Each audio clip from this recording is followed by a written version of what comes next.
നമുക്ക് മലബാറിലേക്ക് വരാം. കോഴിക്കോട്ട് നിന്ന് സമീർ മുഹമ്മദ് ചേരുന്നുണ്ട്. സമീർ കുട ചൂടി നിൽക്കുന്നത് കാണാം. രാവിലെയൊക്കെ ഞാൻ ഓഫീസിലേക്ക് വരുന്ന വഴിയൊക്കെ മഴയുണ്ടായിരുന്നു. ഇപ്പോഴും മഴയുണ്ടെന്ന് വിചാരിക്കുന്നു. അപ്പോൾ ഈ തെരഞ്ഞെടുപ്പ് പരസ്യപ്രചാരണം അതിൻ്റെ അന്തിമഘട്ടത്തിലേക്ക് എത്തി നിൽക്കുമ്പോൾ വലിയ ചൂട് പുറത്തുണ്ട്. ആ ചൂടിനെ ഒന്ന് തണുപ്പിക്കാൻ ഈ ഇടമഴയ്ക്ക് കഴിയുമോ എന്നതാണ് ചോദ്യം. എത്ര വലിയ പോരാട്ട ചൂടാണ് മലബാർ ജില്ലകളിലുള്ളത്. പ്രത്യേകിച്ച് LDF ക്യാമ്പിലേക്ക് പോയാൽ പിണറായി വിജയൻ മുഖ്യമന്ത്രി കേരളത്തിലുടനീളമുള്ള അദ്ദേഹത്തിൻ്റെ യാത്രയും പര്യടനം അവസാനിപ്പിച്ച് അദ്ദേഹത്തിൻ്റെ മണ്ഡലത്തിലേക്ക് മാത്രം ഒതുങ്ങിയിട്ടുണ്ട്. എങ്കിൽ കൂടിയും ധർമ്മടത്ത് അദ്ദേഹം വലിയ താരപ്രചാരകരേക്ക് എത്തിച്ച് പരമാവധി പരസ്യപ്രചാരണം കൊഴിപ്പിക്കാനുള്ള നീക്കങ്ങൾ അവിടെ അദ്ദേഹം നടത്തുകയും ചെയ്യുന്നുണ്ട്. അപ്പോൾ LDF ക്യാമ്പ് മലബാറിൽ എത്ര വലിയ പ്രതീക്ഷ പുലർത്തുന്നുണ്ട്. അപ്പോൾ മഴ വിവരം കൂടി സമീർ.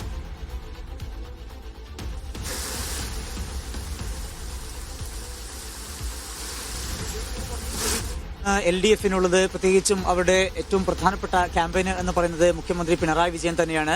എല്ലാ ജില്ലകളിലും അദ്ദേഹത്തിന്റെ സാന്നിധ്യം ഉണ്ടാകുന്നു. പരമാവധി മണ്ഡലങ്ങളിലെല്ലാം തന്നെ എത്തുകയും വോട്ടഭ്യർത്ഥിക്കുകയും ചെയ്യുന്നു.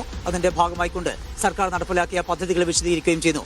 അങ്ങനെ വലിയ ഒരു പ്രതീക്ഷ തന്നെ LDFിനുണ്ട്. ഒരു ഭരണ തുടർച്ച ഉണ്ടാകുമെന്നുള്ള പ്രതീക്ഷ തന്നെയാണ് LDF ക്യാമ്പിനുള്ളത്. എന്തായാലും മുഖ്യമന്ത്രി പിണറായി വിജയൻ ഇന്ന് ധർമ്മടത്താണുള്ളത്. രാവിലെ 10 മണി മുതൽ അദ്ദേഹത്തിന്റെ ക്യാമ്പയിൻ പരിപാടികൾ ആരംഭിക്കുകയാണ്. രാത്രി 8 മണി വരെ നീണ്ടു നിൽക്കുന്ന പ്രചാരണ പരിപാടികളാണുള്ളത്. 12 ഇടങ്ങളിൽ അദ്ദേഹം ഇന്ന് വോട്ടർമാരെ നേരിൽ കാണുകയും വോട്ടഭ്യർത്ഥിക്കുകയും ചെയ്യും. വലിയ പ്രതീക്ഷ തന്നെ LDFിനുണ്ട് എന്നതിൽ സംശയമില്ല. അപ്പോൾ തന്നെ സൈഫ് സൂചിപ്പിച്ചതുപോലെ കോഴിക്കോട് ജില്ലയുടെ വിവിധ ഇടങ്ങളിൽ ഇപ്പോൾ മഴ ലഭ്യമായിക്കൊണ്ടിരിക്കുന്നു. പുലർച്ചെ മുതൽ തന്നെ ഒരു മൂടിക്കെട്ടിയ കാലാവസ്ഥയാണ് ഉണ്ടായിരുന്നത്. ഇപ്പോൾ മഴയായി അത് നല്ല രീതിയിൽ തന്നെ നഗരമേഖലയിൽ കൂടി ലഭ്യമായിക്കൊണ്ടിരിക്കുന്നു എന്നുള്ളതാണ് ഏറ്റവും പ്രധാനപ്പെട്ട കാര്യം.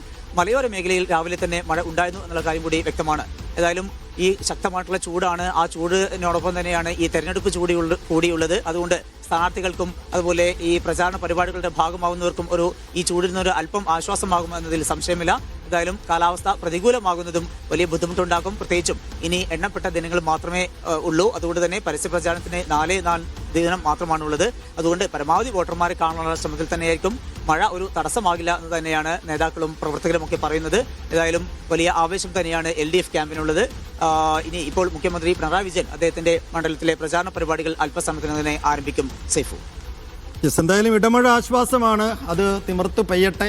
പക്ഷേ പൂർണ്ണമായി അതങ്ങ് നിന്ന് പെയ്താൽ സ്വാഭാവികമായും സ്ഥാനാർത്ഥികളും മുന്നണികളും പാർട്ടികളും ഒക്കെ വെള്ളത്തിലായി പോകും. കാരണം കുറഞ്ഞ മണിക്കൂറുകൾ മാത്രമേ അവർക്ക് മുന്നിൽ ബാക്കിയുള്ളൂ. പരമാവധി നേരം ഈ പരസ്യപ്രചാരണത്തിൻ്റെ ഒരു പ്രത്യേകത എന്ന് വെച്ച് കഴിഞ്ഞാൽ പരമാവധി ശബ്ദഘോഷങ്ങൾ മുഴക്കിക്കൊണ്ട് വോട്ടർമാരുടെ മനസ്സിൽ ഇടം പിടിക്കുക, വോട്ടർമാരുടെ മനസ്സിൽ ഒരു സ്വാധീന ഘടകമാവുക എന്നുള്ളതാണ് ഈ പരസ്യപ്രചാരണം അതിൻ്റെ ശബ്ദഘോഷങ്ങളിലൂടെ മുന്നണികളും സ്ഥാനാർത്ഥികളും ലക്ഷ്യം വെക്കുന്നത്. അപ്പോൾ മഴ ഇങ്ങനെ തിമിർത്ത് പെയ്ത് നിന്നാൽ അതിന് ആ ലക്ഷ്യങ്ങൾക്ക് ഇത് വലിയ പ്രതിബന്ധമാകും. എന്തായാലും രാവിലെ ഒന്ന് പെയ്തൊന്ന് തണുത്തോട്ടെ. ഒരു 10 മണിയൊക്കെ കഴിയുമ്പോഴേക്കും പരസ്യപ്രചാരണം അതിൻ്റെ ചൂടിലേക്ക് വീണ്ടും തിരിച്ചെത്തും. അതാണ് നമ്മൾ